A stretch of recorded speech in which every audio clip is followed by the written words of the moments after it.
Summarizing here a little bit then stuff, this is an example with antimony. All right, and antimony, which is given the symbol SB. SB is still being, which is the Latin phrase, whatever.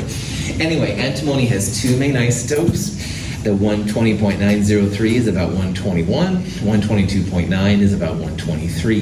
And they're not quite 50%, so there's a little bit more 121. That's why the average mass is a little closer to 121.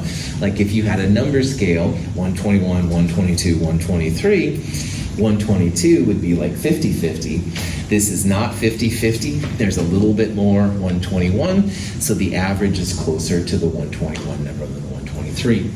But I bring this up again just to point out that if you were to have one atom of antimony and you could measure it, would you ever have an atom with exactly that mass? No. Good. I'm seeing lots of you shake your heads. Absolutely not.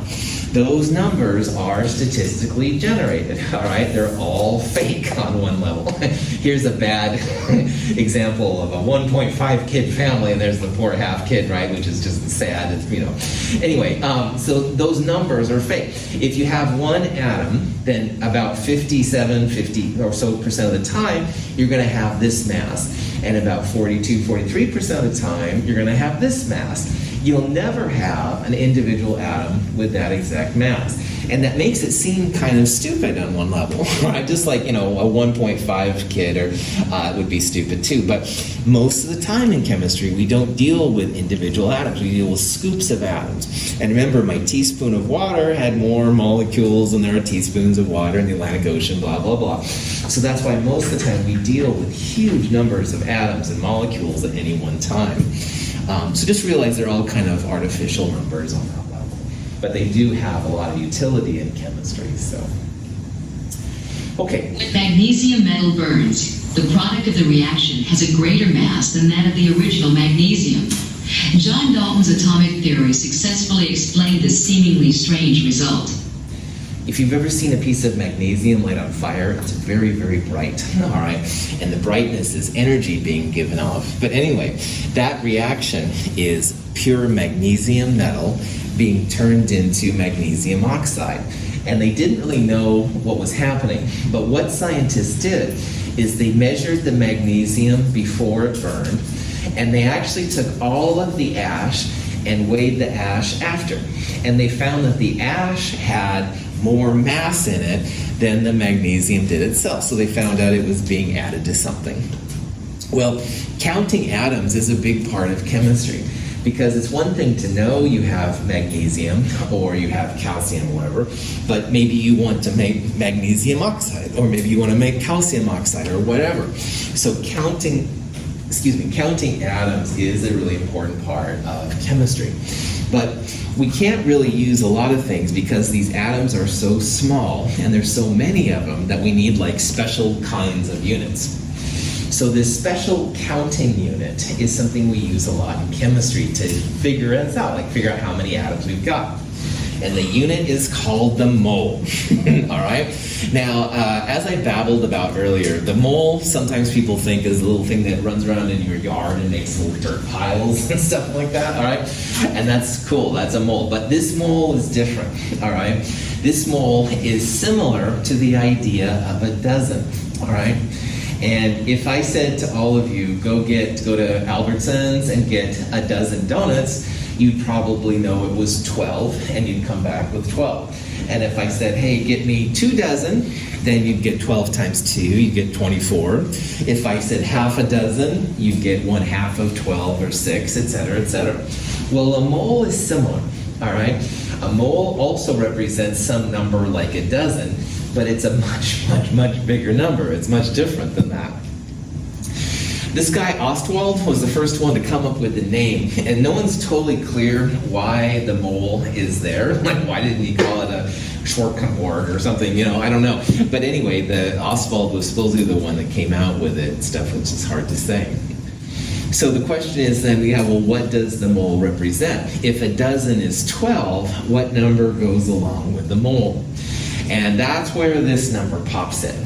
And this number, which is super large, is called Avogadro's number. And it's named after this guy, Avogadro. He was the mathematician who proposed, anyway, that a number like this exists. He didn't actually calculate this number, but he realized there must be some kind of common counting number that could be used for manipulation of chemistry expressions. Now, this number is the number, as the last time I looked up the number of true significant figures in the value. And there's lots and lots of sig figs.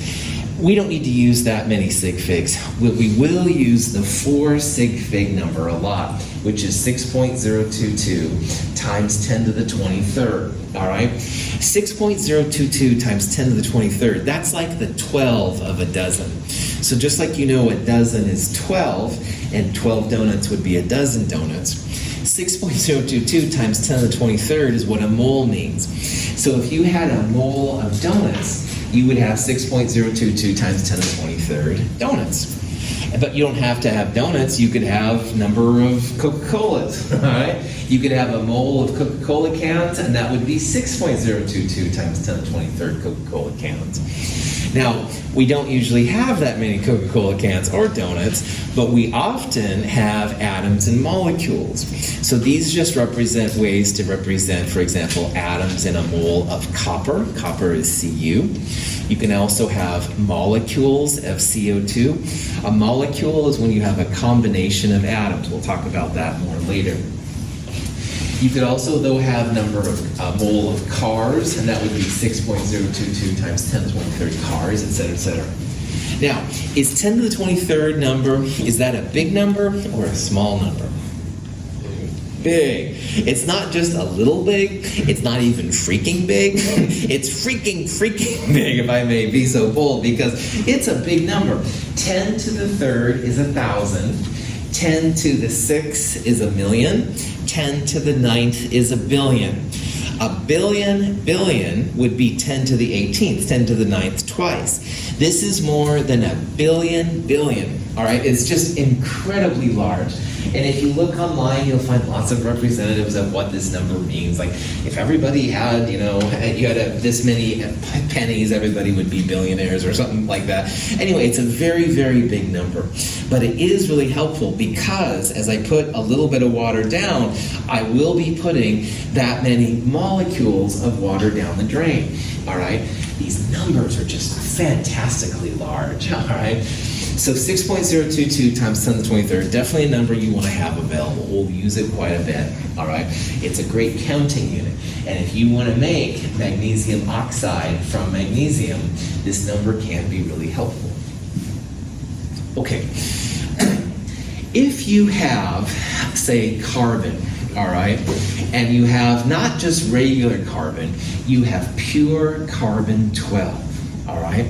What scientists have been able to find through experiment is that a mole of carbon-12 is equal to 12.00 grams of carbon-12. And if you have a mole of anything, that's 6.022 times 10 to the 23rd atoms of carbon. So this is really cool. Chemists have been able to figure out how many grams are in a mole of substance. And a mole of substance is 6.022 times 10 to the 23rd. Now in this case, because it's 12.00 grams of carbon-12 exactly, they refer to this as the molar mass. And the molar mass is the number of grams of what you're looking at in a mole of the substance. So for pure carbon-12, 12.00 grams represents the molar mass. How many grams are in a mole of the substance? Now, this is for pure carbon-12. If you look at all the carbon isotopes, all the carbon-12, as well as some 13 and 14, you get 12.011. And if you look at these periodic tables, it says 12.0107, all right, which is pretty close to 12.011. All of these atomic numbers, these statistically generated 1.5 kid equivalent numbers that we've been talking about, those are the molar mass of the elements. When you're looking at all the isotopes together, those numbers up there are the molar masses. So earlier we looked at boron, 10.811 or 10.8. That's the atomic mass. And what that means, if you have 10.8 or 10.811 grams of boron that you measure out, that's a mole of boron. And that means you have 6.022 times 10 to the 23rd atoms of boron. All right? And you can do that for any of the elements. So here's magnesium, 24.3050. If you weigh out 24.3050 grams of magnesium, that means you have a mole of magnesium. That's what that number means. And a mole of anything, 6.022 times 10 to the 23rd. So all the reasons we went through all that statistical stuff was just to show that, man, these red numbers, really important. Now in this section we'll talk about protons and neutrons, mass numbers, blah, blah, blah. But most of this time after that, these red numbers are where it's at. Because if we have, for zinc, number 30, 65.409 grams of it, we have a mole of zinc. And that's 6.022 times 10 to the 23rd atoms. So that's how we can find out, like our dozen, how much is in a dozen of each one of those. That's what we weigh out. Now, if you weigh out a dozen donuts, they'll have a mass, say, of 28 grams or whatever, and that's going to be different than if you weigh out like a dozen cans of Coke. Cans of Coke might be, I don't know, 50 grams, or I don't know what the numbers are, but they would have different masses, and that's what we're seeing here.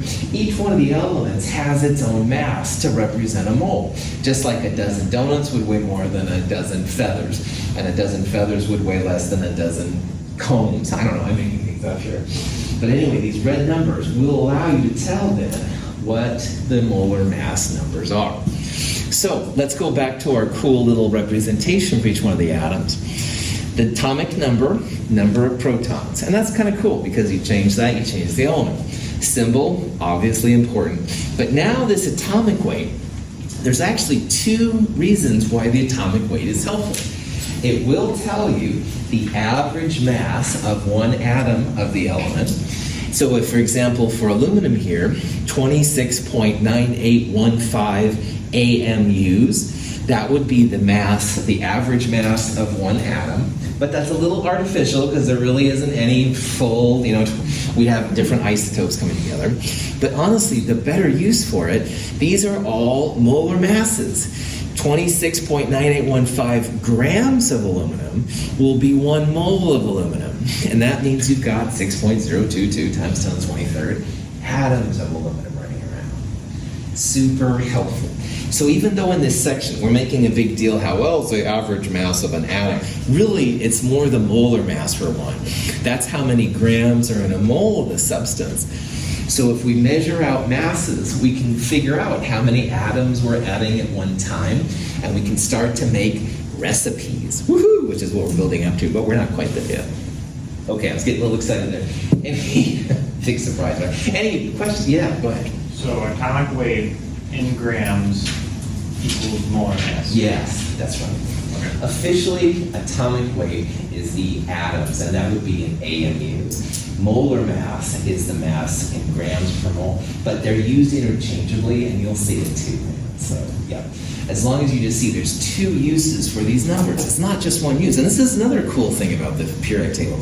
It represents the average mass of an atom, or the molar mass, how many grams are in 6.022 times 10 to the 23rd atoms of something.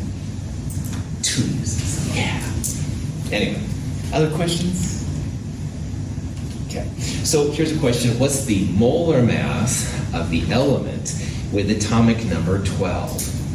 So how do we need to find the molar mass, and molar mass comes from the periodic table. Which element is atomic number 12? Magnesium, that's right, the one I was just talking about. Remember, the blue numbers are the atomic mass numbers. Those are the number of protons. So atomic mass 12 is going to be magnesium, and the red number right there is the number you need for this. So that's the 24.3050 number. And again, those numbers, none of these numbers are things you have to memorize. You'll always have the periodic table in front of you. On quizzes and exams, I recommend you download mhchem.org/per-tab, I think it is. It's the actual periodic table that I use, so our numbers will be aligned and all that kind of stuff. But yeah, Questions? All of these amounts are 1 mole. So what that means is that in each one of these beakers, you have 6.022 times 10 to the 23rd atoms. This is copper, silicon, sulfur, blah, blah, blah, all the things.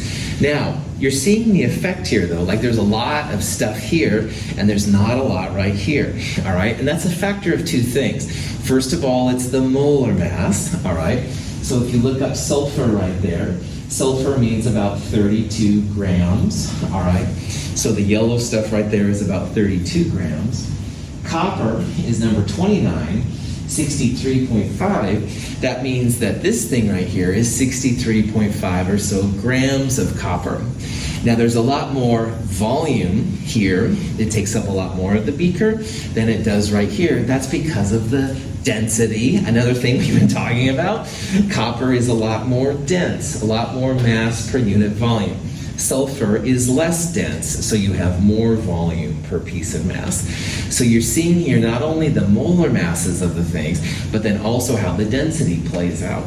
It's kind of cool. But again, the exciting thing for chemists, well, actually it's all exciting, but woohoo, those are all 1 mole. This is like a dozen of each one of those. 6.022 times 10 to the 23rd atoms of each of those elements in those beakers, which is kind of a neat thing.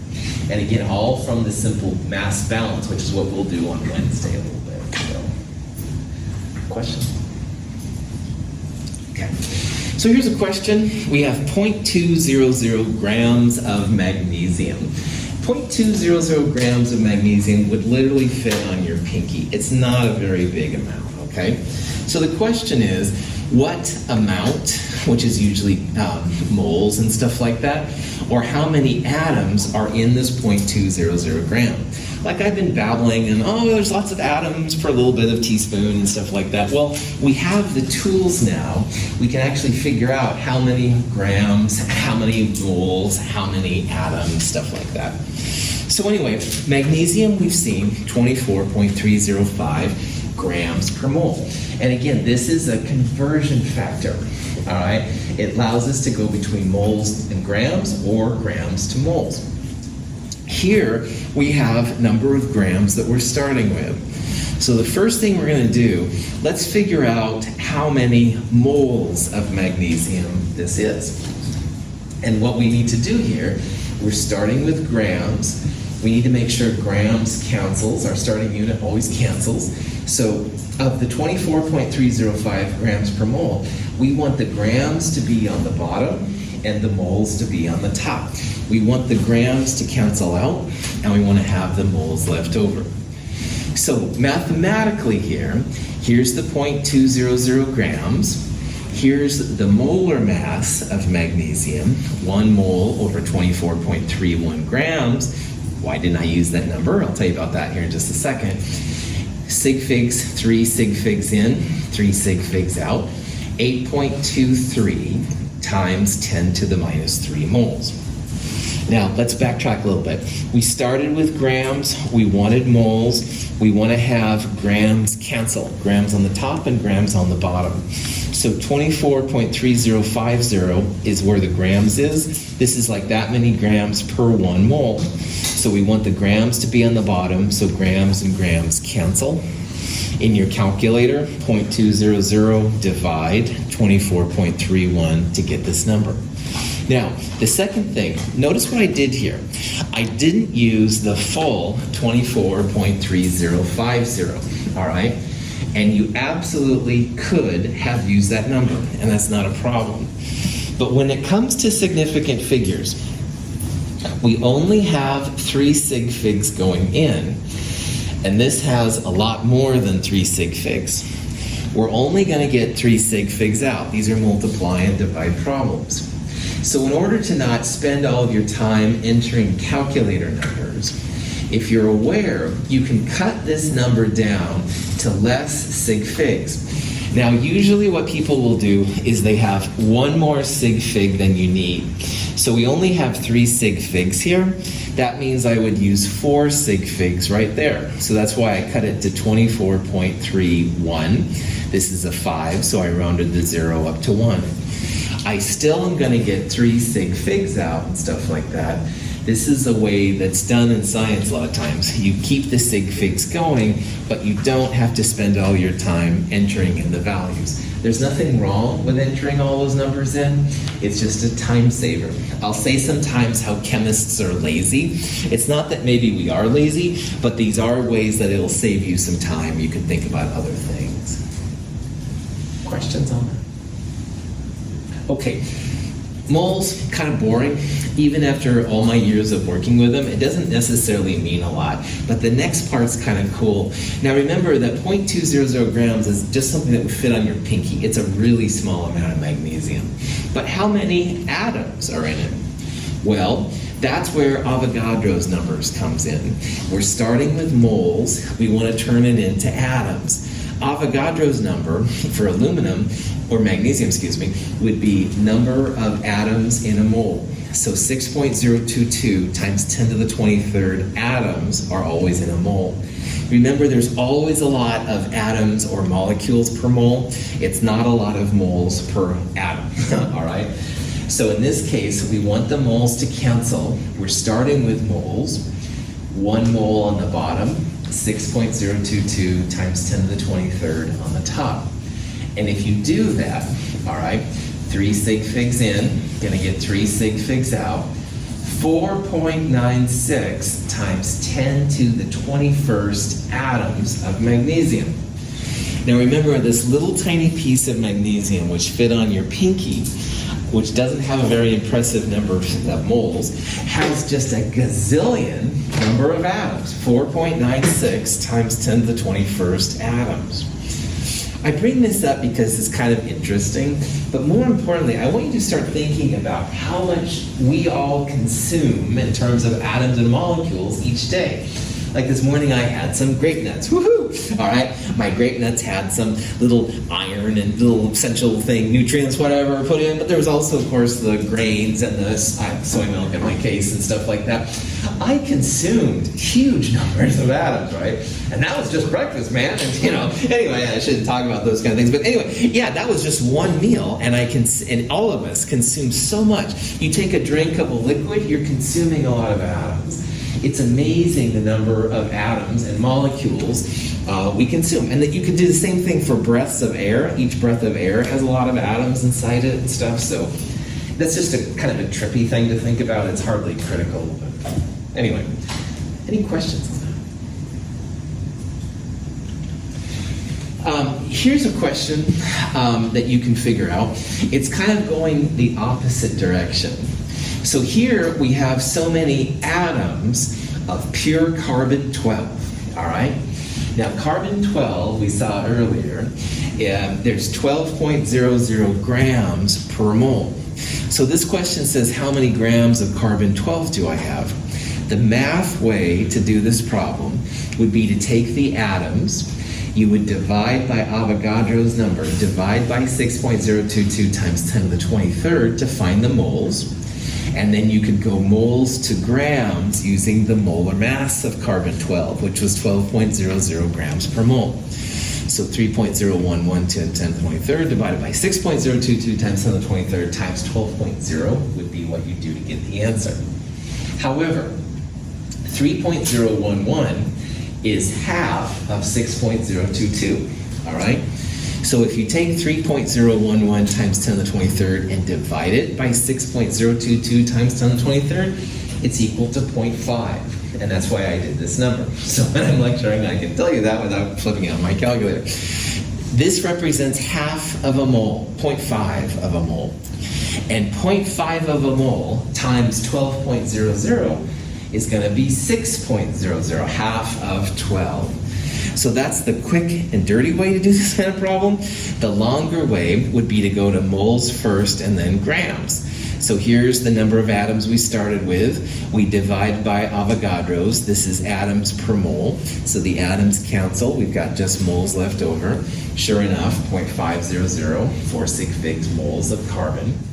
And then that many moles of carbon times the 12.00 number we saw earlier. The moles cancel. We have grams. 6.000 grams carbon-12. Questions? Good old Mendeleev was the first one to figure out that the elements do have a kind of repeatability. He found, and we'll talk about this more in this chapter, that some elements kind of have similar reactivities and some are a little bit different. All right, so what he did is he created a molar mass system that was based, our periodic table, that it was based on the atomic weights, like the average mass and stuff of the different pieces. And Mendeleev was the first one to do this with the elements. Mendeleev was seen as successful because he predicted some elements which hadn't been seen. Now, his was based on mass, how many grams. What we've seen already today is that modern periodic tables are based around atomic numbers, numbers of protons. And numbers of protons seems to be a little bit better way to think about the periodic table than just molar masses. If you look at these periodic tables, most of the blue numbers are always increasing. Most of the time, the red numbers are increasing, but in the lower right-hand corner, you'll see some good exceptions. And the one I always like to talk about here is, this is tellurium, number 52 Te. The mass is 127.60, and right next to it is iodine, number 53, and iodine, 126.9. So iodine has a smaller mass than tellurium, but iodine is after tellurium. In Mendeleev's system, those would have been flipped around. All right, the lighter ones go to heavier ones on Mendeleev's system, but in the modern ones, it's more about atomic numbers. So, on the periodic table, there are periods and groups, and these are things we're going to start talking about. Periods go left to right. So period 1 is only hydrogen and helium. Notice there, hydrogen's right there. Sometimes hydrogen is placed on both sides, and we'll talk about why that's the case. I prefer it personally more on the left, but there are times when it makes sense to put it there on the right too. But anyway, the second period then, lithium through neon. Third one, sodium through argon. Fourth one, potassium. And notice how there's more elements here in the fourth period than there are the third ones. There's like a gap here. And notice down here that all of these guys should fit like right inside there. We'll talk about periods more at the end of Chem 221 and how helpful they are. But what's really helpful to us right now are the groups. And groups go top to bottom. And the groups are super helpful because we're going to see that most of the elements in the same group have similar reactivities. Now, periodic tables are separated differently, but the one we're going to use in this class has the A's on the left and the right, and the B's in the middle. And you can see it's like 1A is this first group, and 2A is the second group. Then we're going to skip over here to 3A, 4A, and then over to 8A. We'll talk about this more in the recitation stuff, but the A's and B's are, I sometimes refer to as the American version of the periodic table, and it does work really well for the kind of stuff we talk about. But there are other versions, just FYI. So on this one, you can see 1A, 2A, and a gap to 3A, while the B's are in the middle. We'll talk about why 3B is before 1B later on, too. So periods left to right, kind of cool to know, but groups top to bottom, really important because a lot of the reactivities we're going to see are very similar. And then, of course, there's also rejected elements. I mean, this is just a stupid thing, but some of these are like owned by Microsoft, and there's solid gases, consult your physician. Anyway, these are just stupid things. And anyway, you can look at that later. Anyway, so when it comes to the periodic table then, knowing which period element goes where is really important. If you ever go to the University of Oregon, in their chemistry area, they actually have this cool thing on in the wall, and it shows all the different elements kind of set up and stuff. And some of the radioactive ones, of course, they don't have, but if you're ever there, it's kind of a fun thing.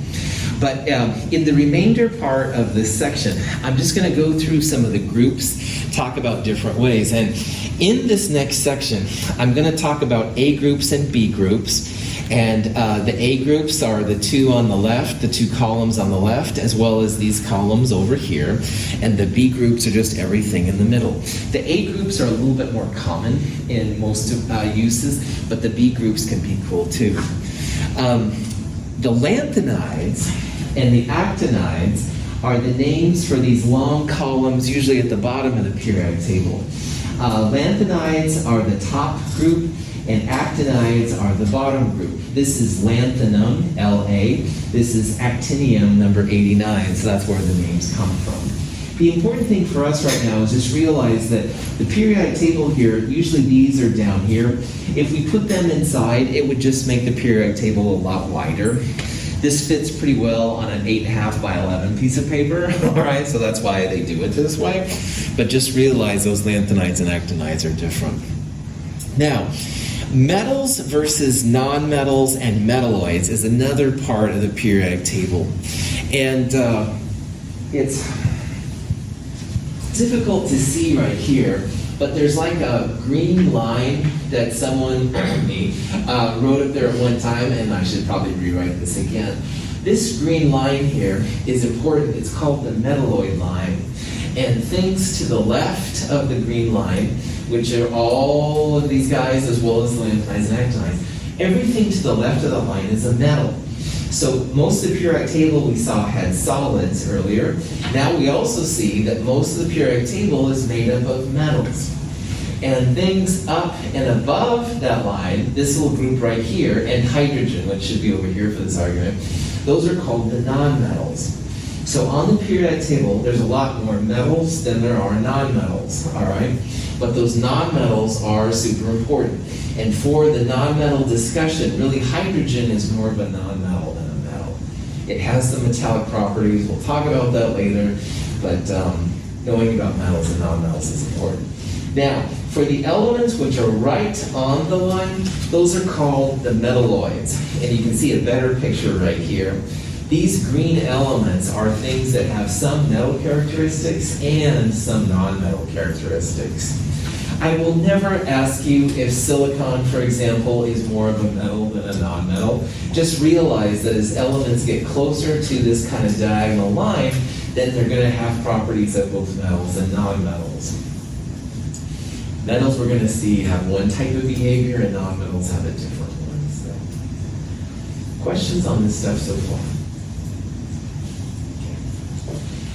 Some of the groups have names, and really the first two names and the last two names are ones I want you to know about, but the other names are just things I want you to hear. Group 1A, which is lithium, sodium, potassium, these guys right here, these are the alkaline metals. And the alkaline metals are super common. If you do table salt, then you're using the sodium. If you're doing fake salt, that's a potassium, also lithium, rubidium, stuff like that. Alkali means to make a base, and the pure metals will make a base in water. Alkaline earth metals are right next door in group 2A. So I want you to realize there's alkali metals and there's alkaline earth metals. And they sound similar, but they are different groups. Alkali metals are usually a little bit more reactive than the alkaline earths right next door. Alkaline earths, magnesium, calcium, strontium, stuff like that. Now, group 3A, which is taking a breath over here, it's over the aluminum, gallium, indium group. Their official name is icosagens, but I'll call these guys often the twisted metals. And I'll just have to share with you later why I call them twisted metals. But for right now, the official name is icosagens, but these guys have some issues. And that leads to some reactivity. I'll talk about why they're twisted later on, but that's what these guys are. Group 4A is sometimes called the crystallogens. This is the hardest group to have a pattern because carbon is big time involved in life. On the other hand, at the bottom, you have tin and lead, which are really hardcore metals.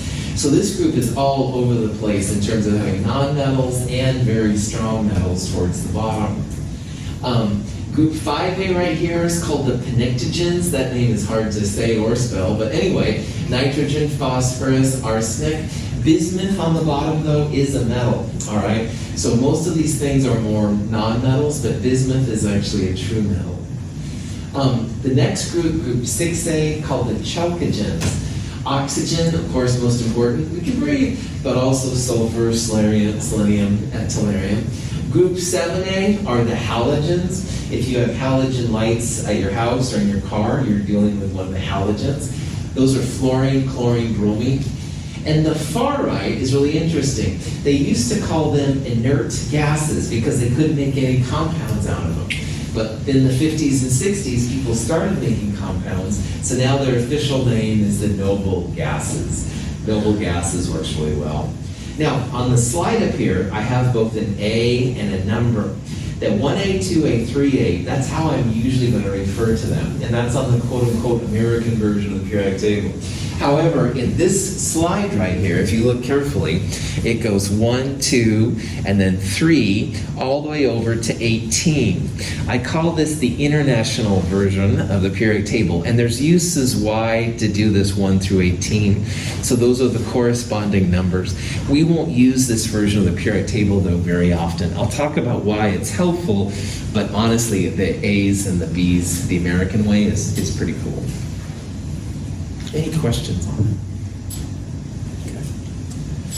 So, this is the kind of question you might see, and you don't have to look on the periodic table necessarily for right now, but I want to talk about how you'd solve it. Oh, go ahead, man.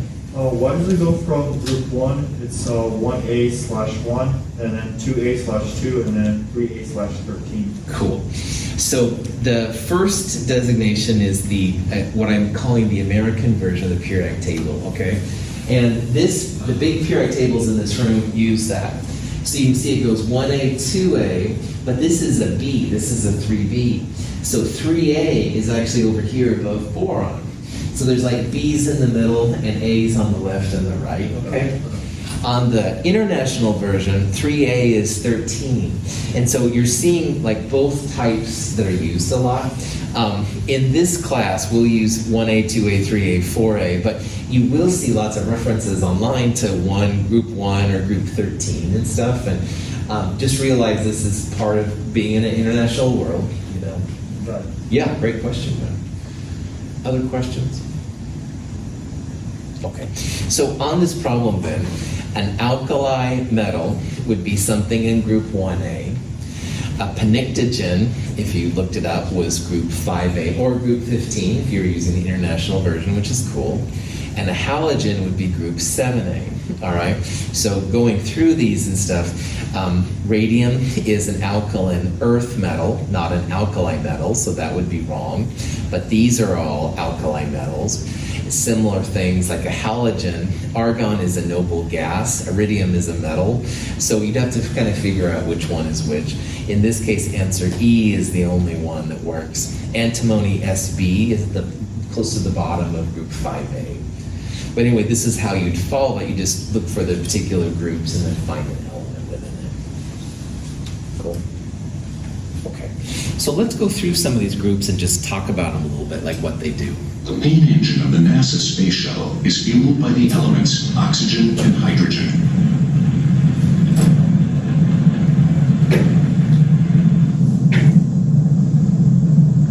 A huge amount of energy is required to lift the shuttle into orbit. When mixed and ignited, the fuels produce water and a large quantity of energy.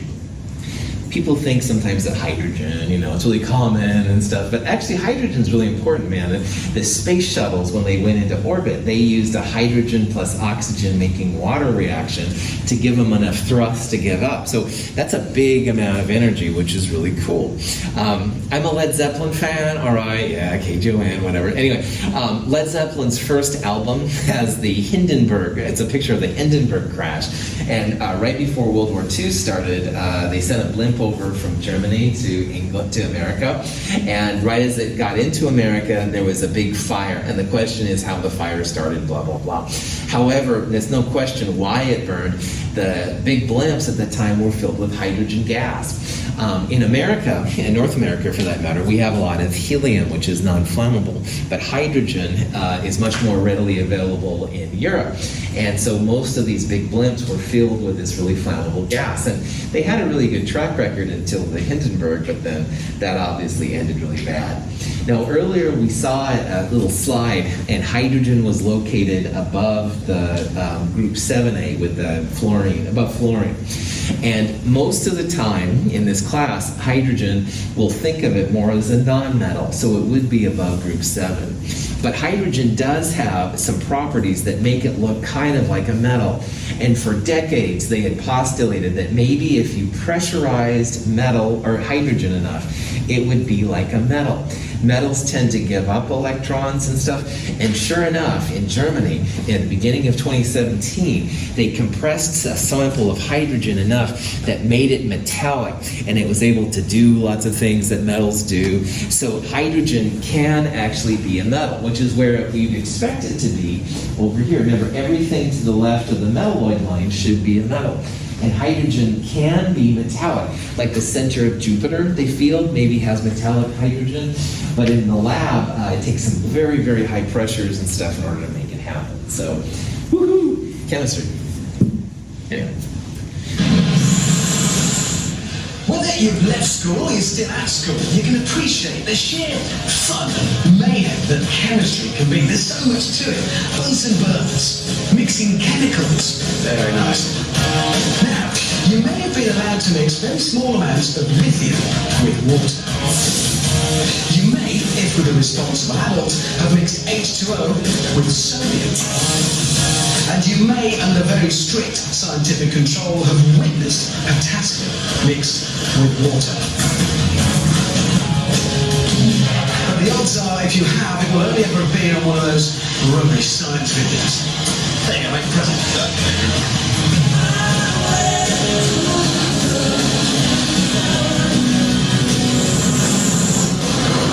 These next two are the dog's nuts of the periodic table. They are, if you like, the king and queen of alkaline metals. Mix these babies with water, stand well back, and watch the mayhem. And that's just what we're going to do. Mr. Tickle, bring out the rubidium.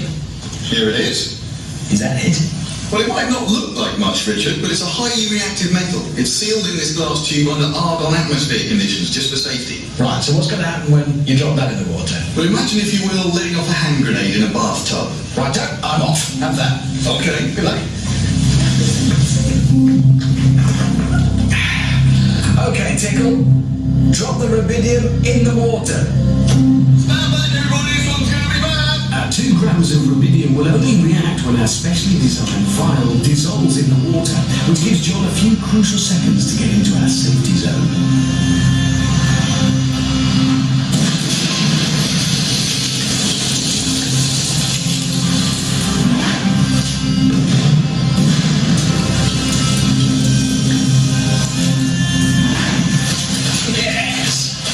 That is more like it. Only on Brainiac do you get that kind of science. But I believe we can get one better. There's one more alkaline metal we can really use. Yes, Richard, cesium, the emperor of alkaline metals, particularly nasty to go off at any time. And that's it. Oh, yes. I like it already. Now, what's that going to do when it hits the water? Imagine a depth charge in a bathtub. Fair enough, mate. I'll leave it to it. Thank you. Okay, John, go for it. Warning, extreme danger, clear the area. As our cesium sinks in the water, the rapid generation of hydrogen gas should produce quite an explosion.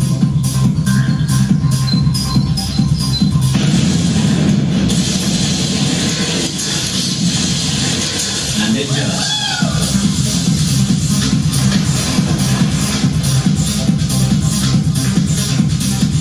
Magnificent. And I think that concludes today's experiment. There is, I should say, one more, even more reactive metal, frankium. But for some reason they wouldn't let us have any of that. So there you go, today's lesson. Never mix alkaline metals with water. So that's the presentation from a group called Brainiac, but now watch this video. Here's rubidium. Rubidium in water reacts much more violent than potassium. Rubidium again. So as we go down the alkaline metals, they become more and more reactive. So now let's take a look at the next metal, cesium.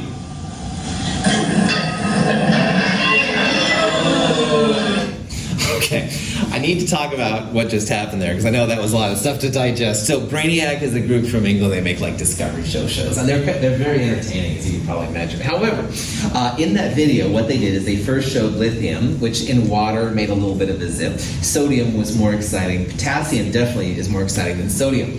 All right, and here at Mount Hood, we had some potassium. We definitely have sodium. All of these metals react really violently with water, but the next two down, which are rubidium and cesium, you can see from the Brainiac video, but this one was the hand grenade and this one was the depth charge or whatever, definitely more reactive as you go down the periodic table. And they were unable to get a sample of francium because there's only like 1 billion atoms of francium in the whole Earth. It's a very rare, but also very explosive reaction. Now, in the Brainiac video, they made these look like they were super explosive, all right? But what happened is in the video, they actually added some explosives to it. And the second video I showed you was a true science nerd video showing what really would happen with rubidium and cesium. And rubidium will spark and stuff like that, definitely. Cesium blew out the glass container, but it wasn't the depth charge and stuff like that. So Brainiac was definitely having a little bit of creativity. But I put that up there because, first of all, it's a fun video, but also it shows that they do all react with water. Not quite as violently, as intently as they'll say on there and stuff, but pretty good, as you could probably imagine. So all of those metals will react with water. But table salt is sodium chloride, all right? And we consume sodium chloride probably daily, all right? If you sprinkle it on or it's in the foods you have. These examples here are for the pure element, when sodium has all of its protons and electrons. So sodium right there is number 11. Sodium with 11 protons and 11 protons is what will be really reactive with water. And you do not want to eat pure sodium, all right? If you took a piece of pure sodium, put it in your mouth, well, all the water in there, it would like, and it would be bad, all right? Same thing with the chlorine. Sodium chloride has chlorine. Chlorine is a gas. It was actually a World War I weapon of destruction stuff. They used it on each other. It was horrible. Chlorine gas is not something you want to use.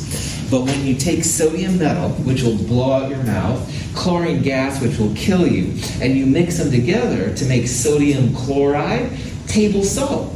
So this is another important thing. Often the compounds you make from the elements, totally different properties, all right? You do not want to eat pure sodium. You do not want to suck up pure chlorine gas, trust me. However, sodium chloride, the compound that comes from it, good to go. Questions? All right, we're going to stop here. We'll start with the alkaline earth metals then next Monday.